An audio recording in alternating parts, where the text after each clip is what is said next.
A continuación, Petróleo y Desarrollo.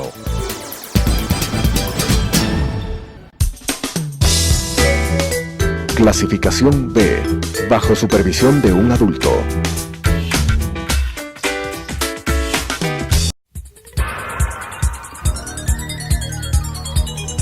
Las opiniones vertidas en este espacio por la producción y dirección del programa son de exclusiva responsabilidad de sus autores y de quienes intervienen en ellos.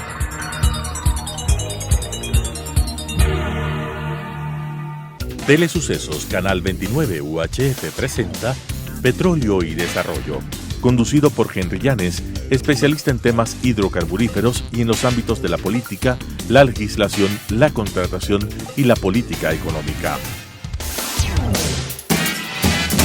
Petróleo y Desarrollo. Saludos cordiales, amigas y amigos. Estamos en un nuevo programa de Petróleo y Desarrollo, y para este programa hemos invitado al ingeniero Franklin Paredes. Él es geólogo, geofísico, ha estado vinculado a la industria petrolera desde 1977. Yo lo conocí a Franklin en el año 81, uno de los expertos, uno de los ideólogos, de los intelectuales en materia de la investigación del petróleo en el subsuelo, diríamos, en las areniscas, en las rocas carbonatadas, es lo que se menciona, Franklin, ¿sí? Son areniscas y carbonatadas también. Sí, carbonatadas, sí. De manera que se trata de una persona que tiene dos características: un hombre muy respetuoso, muy culto, intelectual, y lo segundo es un profesional al 100% en esta profesión. Él ya no está en la industria petrolera, él ya se jubiló, pero él tiene una amplia experiencia en el campo técnico y también en la gestión pública y manejo de hidrocarburos. Ha desempeñado algunos cargos que son varios y no los voy a mencionar por factor tiempo. Más bien quisiera que la audiencia lo escuche y valore la intervención de Franklin en este programa. Bienvenido, Franklin, un gusto que estés con nosotros, un lindo año para ti, para la familia y para tus actividades. Muchas gracias, Henry, es un gusto estar aquí para informar a la audiencia. Correcto. Antes de iniciar el tema petrolero, quisiera simplemente mencionar un antecedente.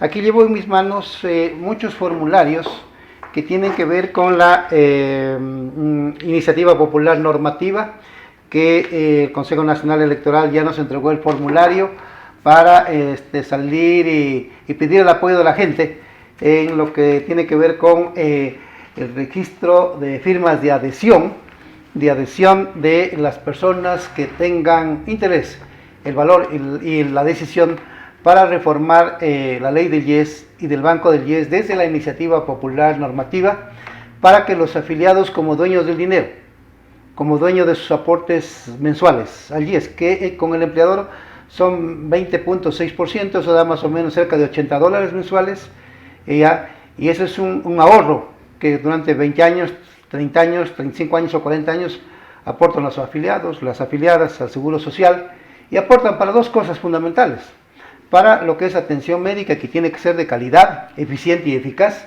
y lo otro es para que los afiliados, y cuando se jubilen, reciban una pensión jubilar de dignidad. Ese es el objetivo.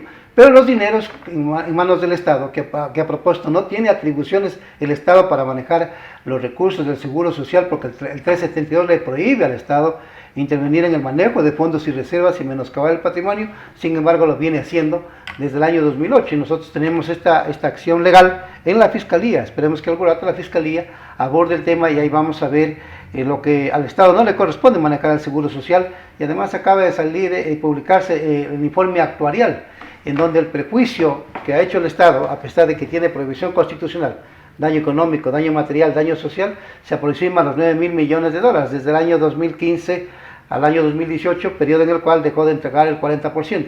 Como dejó de entregar el 40%, entonces salen los fondos, o han echado mano de los fondos del fondo de pensiones, perdón la redundancia, para financiar el pago de las pensiones jubilares. Entonces hay incumplimientos de ley, hay actos de corrupción. El gobierno se acostumbró a hacer uso de los dineros ajenos de los afiliados, y de esa manera se ha manejado, y esto es un manejo desastroso, y eso no queremos que continúe, porque puede poner en riesgo la afiliación y la jubilación de los afiliados del Seguro Social Obligatorio. Aquí ya hemos empezado el registro de firmas, ¿no? Este tiene que ser un formulario sin manchas, sin arrugas, sin ajarlo.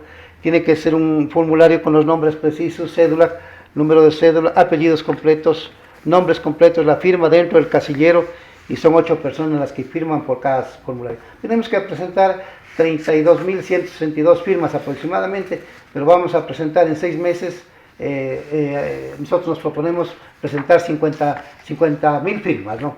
¿Para qué? Para que se constituya un congreso técnico, de alto perfil técnico, un congreso de gente especializada, y que nombren a los 3 miembros del Consejo Directivo del IES, que tienen que ser de 4 nivel, expertos en arquitectura financiera, en gestión de salud pública, o en gestión de salud, ¿no? Fundamentalmente médicos en gestión de salud, y tercero, un especialista en seguro social. ¿Qué más? Además de nombrar estas personas, el Congreso, que pues, sesionaría un mes en el mes de enero y en el mes de junio, durante 30 días. ¿Qué más haría? Definir las políticas de manejo del IES, políticas institucionales, de manejo del banco. Un banco tiene que ser de primer piso, que opere como banca pública, ¿no? Con cuentas de oro, cuentas corrientes, para que paguen los servicios públicos a través de ese banco, ¿ya? Esa es la idea. Y lo otro, para que realice evaluación, seguimiento, control, fiscalización, auditorías, ¿no? Y rendición de cuentas. Esas son las funciones que tendría el Congreso de carácter técnico. No es un Congreso que responde a un perfil, no, que debe responder a un perfil político partidista, ni a un perfil sindical. No. Un Congreso de perfil técnico, profesional, altamente especializados, tanto los miembros del Congreso, que no serían más de 35 o 36, ¿no? Y los que conformarían, elegidos por los afiliados y jubilados a nivel nacional, y entonces están allí estipuladas esas condiciones, así como también los parámetros, ¿no? que deben cumplir quienes van a ser candidatos y quienes van a integrar el Congreso. Eso entonces está aquí, ya estamos en camino. Esta es. Andamos aquí con un portamanos, aquí están los formularios.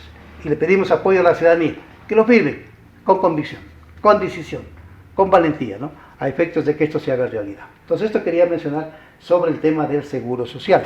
Lo segundo antecedente, y entonces vamos a abordar la materia, sobre el tema petrolero. Yo envié un boletín de prensa corto, que digo lo siguiente: a raíz de la salida del Ecuador del OPEP, que es la segunda salida, porque la primera salida se dio en el gobierno del arquitecto Sisto Durán Ballén, ¿ya? Allí nosotros trabajamos en el sector petrolero y expusimos nuestros puntos de vista, los pro, sobre todo, que tenía el Ecuador al ser parte del OPEP, ¿no?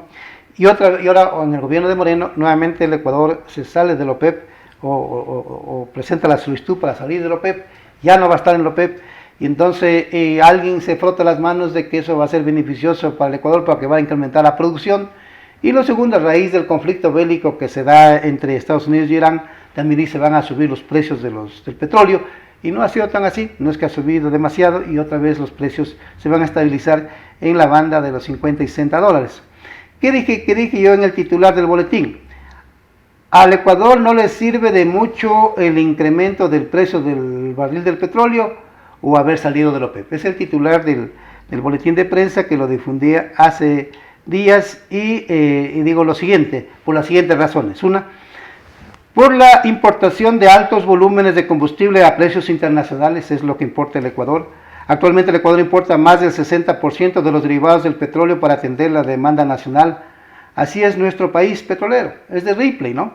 Pero importa combustibles, como dice este concepto de Ripley, que es una frase inglesa que traducido al español dice: aunque usted no lo crea. Lo segundo, por la venta anticipada de petróleo a China. El gobierno de Correa hipotecó el petróleo al dragón asiático desde el año 2019 hasta el año 2024, o mejor dicho, endeudó al país prendando el petróleo o poniendo como garantía al petróleo. Es deuda que adquirió el Estado ecuatoriano en el gobierno de Correa a un alto costo al gobierno de China, hipotecando el petróleo. Tercero, por los exagerados costos de producción ya que cobran las compañías petroleras por la explotación de un barril del petróleo. Recuerda que con Correa 33, 35, 37, 41 dólares pagando las compañías petroleras.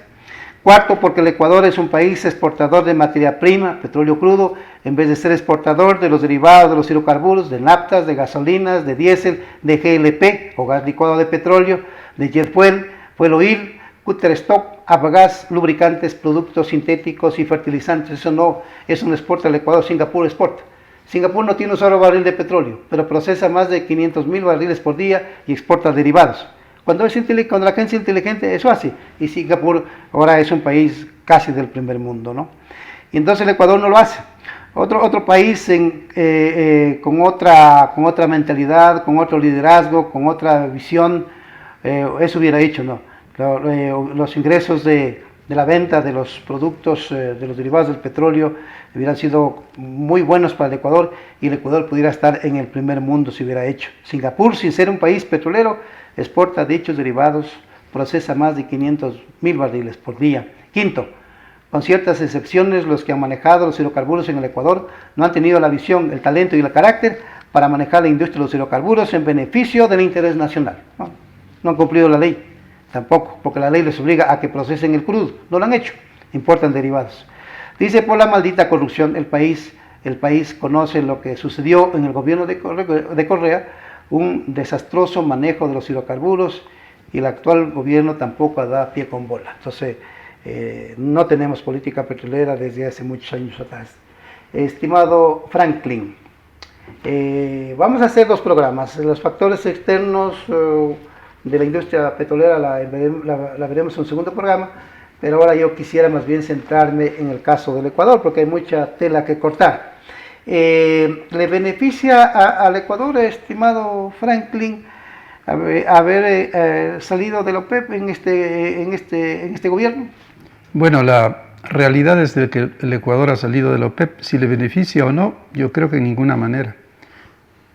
Ni le beneficia ni no le beneficia, porque al salir de la OPEP, en primer lugar, he escuchado una noticia de que ahí pueden producir más petróleo, pero sí, al contrario, vemos que los yacimientos están bajando la producción, por ejemplo, en el caso del Tiputini. Del Ispingo Tiputini, que producía 82.000 barriles, ahora está en 72, y es un campo relativamente nuevo. ¿Y ahora está cuánto? 72.000 barriles aproximadamente. ¿Y a cuánto llegó la producción? Hace poco. Un poco más de 82.000 barriles. 82.000 barriles. Son 10.000 barriles. Menos. ¿Y qué vida de producción tiene el Tiputini? El Tiputini desde la fecha en que comenzó, en el 17, cerca de 2 años. ¿Y en tan poco tiempo bajó? Bueno, en ese tipo de yacimientos es claro de que como son yacimientos pesados y en los cuales hay alto empuje de agua, generalmente cuando es pesado y alta viscosidad se llena rápido de agua, o sea que producir con porcentajes de alrededor del 86, 96% no es raro. Por ejemplo, el bloque 16 ocurre eso. Lo que hay que prever es manejar facilidades suficientes para manejar grandes volúmenes de agua. Y un ingeniero petrolero dice que la explotación mediante electrosumergibles dice que es lo que está forzando la producción de los yacimientos. Bueno, no es tanto, siempre se utiliza para este caso de yacimientos bombeo sumergible.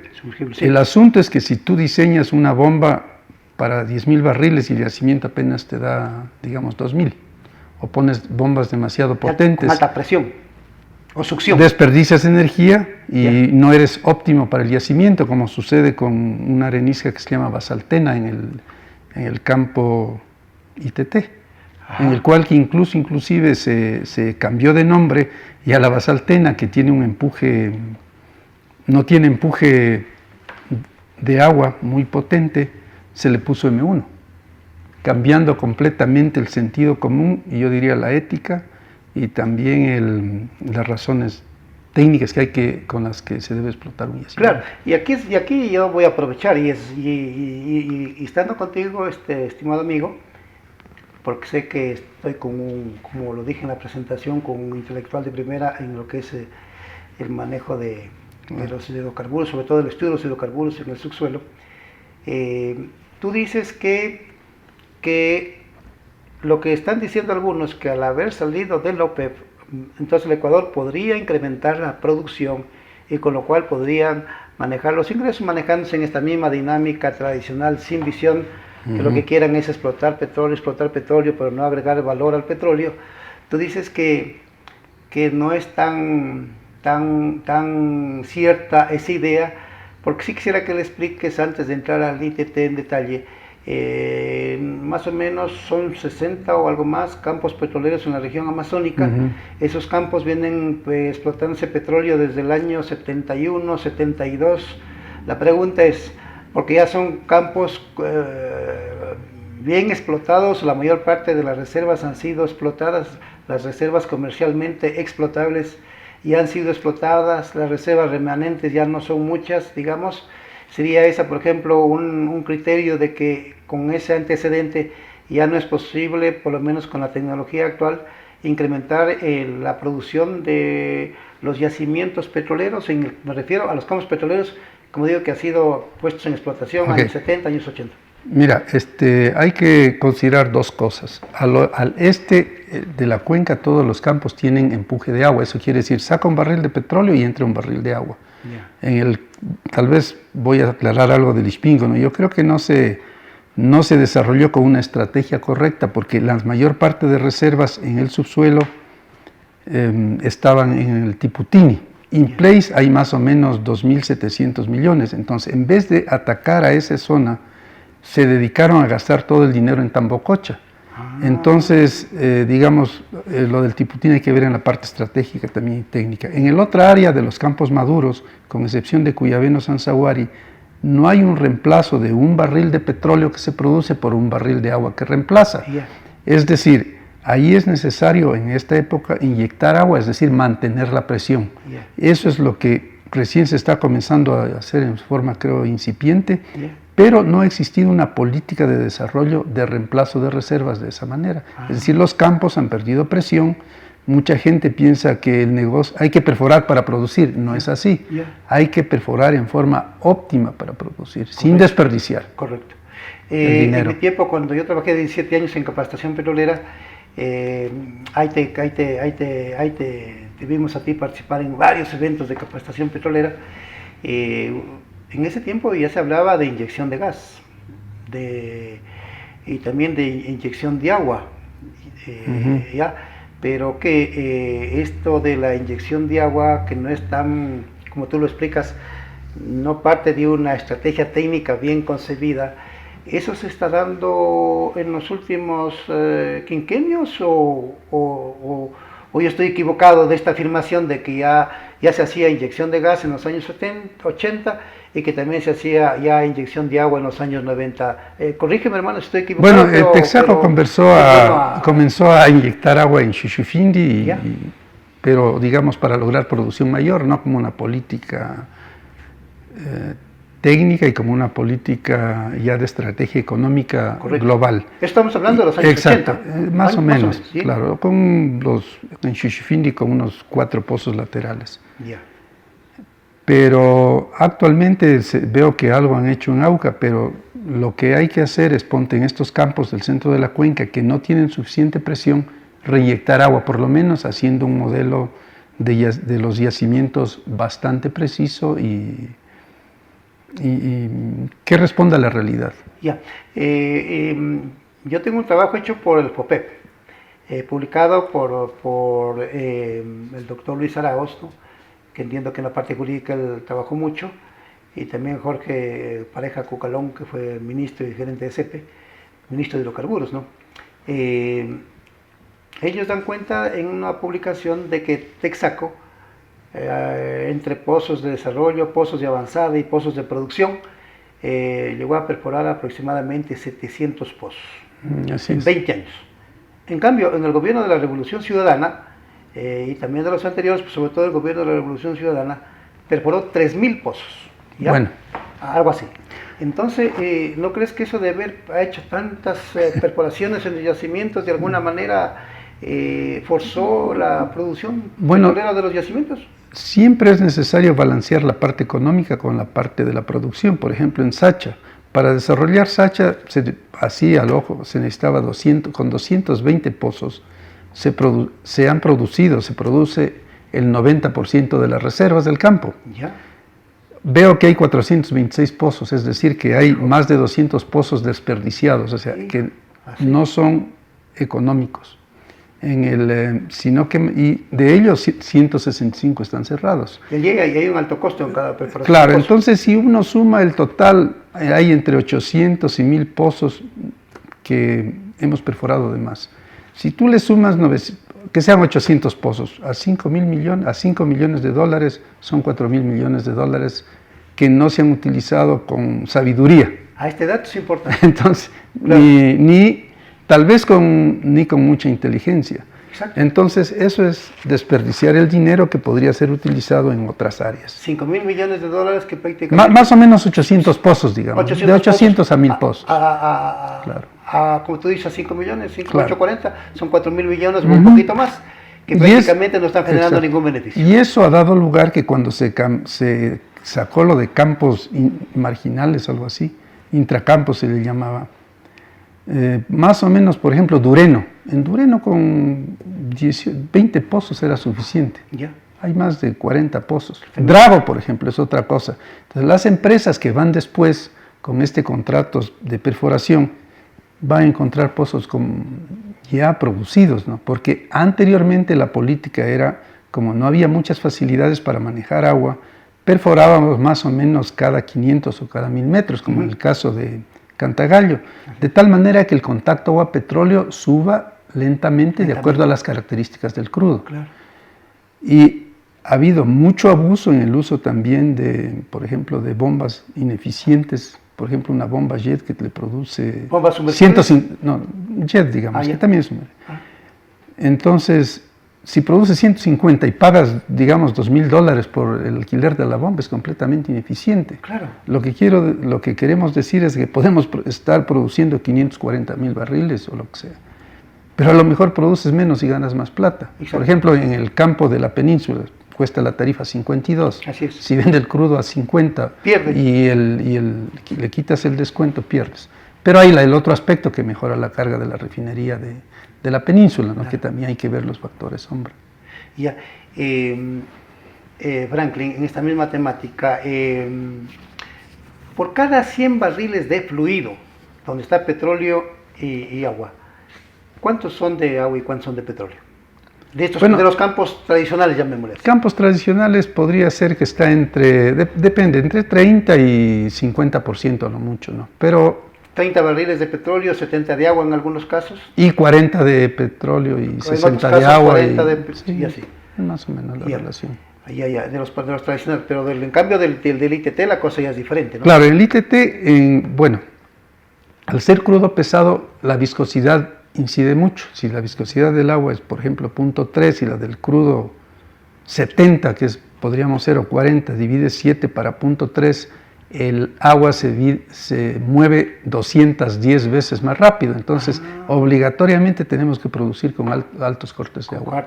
Claro. Y para lo mismo, diseñar facilidades adecuadas para esos cortes de agua. Y según estas tecnologías últimas y con esta política de control ambiental, ¿se está reinyectando el agua de formación que nosotros llamamos? Claro, debe inyectarse a la formación. A la formación. Sí, eso es un sine qua non con el mínimo porcentaje de sólidos. Ya. Esto va a llamar mucho la atención, esto de que hicieron inversiones en perforación de pozos o también en esto de alquiler de bombas con alto costo y poco rendimiento, ¿no? Claro. Entonces, podríamos decir, para concluir, estimado Franklin, porque nos vamos a ver en el siguiente programa, podríamos decir que con esto prácticamente entonces la tesis o la hipótesis de que se va a incrementar la producción que el Ecuador salió de lo prácticamente no es una realidad, no va a ser una realidad, digamos. La realidad es que salió. Lo otro, digamos, es una justificación sacada del aire. Sí, no tiene fundamento técnico. Querido Franklin, nos vamos a ver en el siguiente programa de la próxima semana porque hay muchos otros datos que tenemos que abordar, sobre todo en la parte externa. Y yo quisiera agradecerte por la participación muy importante. Y podríamos, ojalá sea posible, ilustrar con PowerPoint más o menos el tema de cómo se ha dado el comportamiento de la industria petrolera lo que es el planeta, ¿no? Estados Unidos, el Medio Oriente, etcétera, ¿no? Gracias, querido Franklin, tus palabras finales, despídete de la audiencia. Bueno, dos cosas que es para todo el Estado. Yo creo que, en primer lugar, dice un proverbio de que el que pide prestado es siervo del prestador. Uh-huh. Es un proverbio sí, bíblico, ¿no? Claro. Sí. El Ecuador en ese lado, digamos, ha pedido prestado a China. Uh-huh. Entonces, eso es siervo de China, todo el Ecuador estamos trabajando para pagar los intereses de China. Uh-huh. Y otra parte muy importante, pues, y es para el señor presidente, en que dice que uno debe pulir la alhaja, sacar la escoria de la alhaja para que brille. Ajá. Si el señor presidente tiene asesores o ministros que no hacen lo correcto, que no hacen brillar delante de Dios, no hacen brillar la alhaja, claro, no hacen brillar la alhaja, sí, debe tenerlos afuera, debe tener la gente más capacitada y más proba para administrar un país. Correcto, bien dicho. Exacto. Bien dicho. Sí, y eso es un comportamiento que está en Proverbios, Sí, bueno, sí, en Salmos y también en Proverbios 29. así es. Entonces también dice, bendita la nación cuyo Dios es Jehová. Si esta nación no cumple y no hace las cosas correctamente, se va al piso. Así es. Y eso es lo que queremos que no ocurra. Y depende mucho eso depende mucho de la ética de las personas. De la ética de toda la nación. Sí, toda la nación. Así es. Gracias, querido amigo. Nos vemos en el próximo programa, estimadas amigas, estimados amigos. Las opiniones vertidas en este espacio por la producción y dirección del programa son de exclusiva responsabilidad de sus autores y de quienes intervienen en ellos.